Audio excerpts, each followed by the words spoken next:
Vendredi 29 septembre, PC à 14h30 et un Fed speech à 18h45. Donc, voilà les différentes grilles que j'avais avant l'ouverture. La clé était de comprendre que la hausse avait atteint la leg 2 et hop sur AJP était une déviation. Le retour sur AJP était simple, voilà, on est au-dessus d'AJP, on revient tester AJP, ça c'est un setup simple. Ensuite, il fallait patienter pour voir s'il y avait un rebond. C'est là où c'était un peu, j'avais pas bien compris. Une fois que le rebond échoue, le plus probable devient un retest de mi-HV, donc passer vente only jusqu'au retest de mi-HV. À 19h45, il fallait faire attention au break mi-HV parce que c'était aussi un retest d'une mèche 50 de la veille.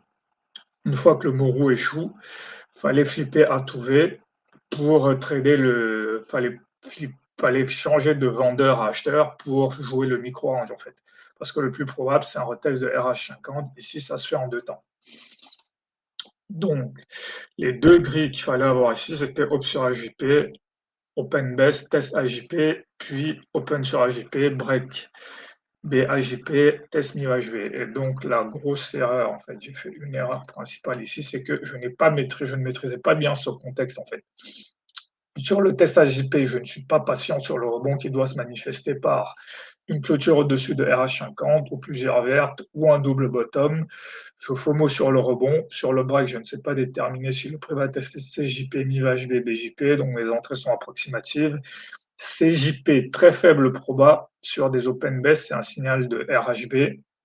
MIVHB, c'est le plus probable quand HJP break et qu'on est vendredi. BJP, ça correspond à des moments de mauvaises nouvelles, donc il faut un catalyseur. Donc voilà, ici, premier signal, là, je vends ici le retour sur AJP, ça, c'est pas un problème. Là, petit moment de pause, là, ici, j'aurais dû cumuler ici, mais je fais qu'une vente. Voilà, là, on teste AJP, c'est là où ça devient problématique. Là, j'ai cette bougie verte, mais justement, c'est là où je dois attendre, parce que c'est pas assez conséquent. Là, pareil, là, ici, c'est même un RH50, en fait. Ici, c'est un RH50, donc j'aurais pu vendre. Donc là, pareil, je dois attendre. En fait, je me fais piéger par cette bougie parce qu'à un moment donné, tout ça, c'est vert, en fait. Et donc, j'achète ici, mais ça, c'est du FOMO, j'aurais dû attendre. Mais à partir d'ici, c'est là où je dois comprendre ici et passer dans Tanguy, en fait. C'est ce que je peux voir ici quand je fais cette étude.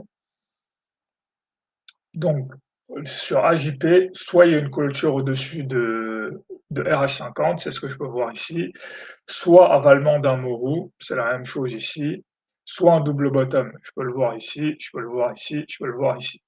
CJP, voilà, comme je peux le voir ici, c'est plutôt un setup où on va ouvrir avec une hausse en fait. Ensuite, une fois qu'on a breaké AJP, je peux voir que là, le plus probable, c'est qu'on vienne chercher MIVHB. Si AJP est breaké, c'est la target la plus probable. Si c'est un vendredi, si MIVHB, c'est aussi le milieu de THH et PHB. Et ici, les retours sur BJP, ça va plutôt être des news. En fait, ici, Jackson Hole, échec break d'un plus haut annuel. Ici, faillite de SVP Crédit Suisse. Donc, c'est plutôt lié à des événements. Donc, en fait, à partir d'ici, je dois basculer vente only. Donc, ici, je dois vendre. Je dois vendre parce que je sais que le plus probable maintenant, c'est qu'on revienne sur mi-HV. Donc, ici, je vends ici. J'aurais dû vendre ici, vendre ici, vendre ici. Et là, voilà, quand on arrive ici, c'est là où, voilà, c'est là où faut faire un pas attention. Là, faut se dire que le plus probable, c'est que on va avoir un micro-round ici. Et là, en fait, il fallait faire attention parce que ça, en fait, ça correspond au retest de cette zone-là, en fait. Et donc, même si j'ai vendu ici, c'est là où il faut faire un flip V2A et se dire que maintenant, c'est un micro-range. Et donc, acheter ici, acheter ici pour un retour sur la zone de RH50. Bon, là, je peux passer ici. Donc voilà, et là, ça se fait en deux temps. On revient ici, et là, on revient tester cette zone-là. Donc voilà, la difficulté ici, c'était vraiment de comprendre le narratif lié à Open sur AJP et break BJP et de comprendre que dans ce contexte, le plus probable, c'est qu'on vienne tester NIV-HB et ensuite que la seconde probabilité, c'est le micro-range. Voilà. Un truc important, c'est par exemple ici, si j'ai pu prendre ces signaux-là, je me serais de toute façon arrêté ici. À 19h, mon trading aurait été terminé.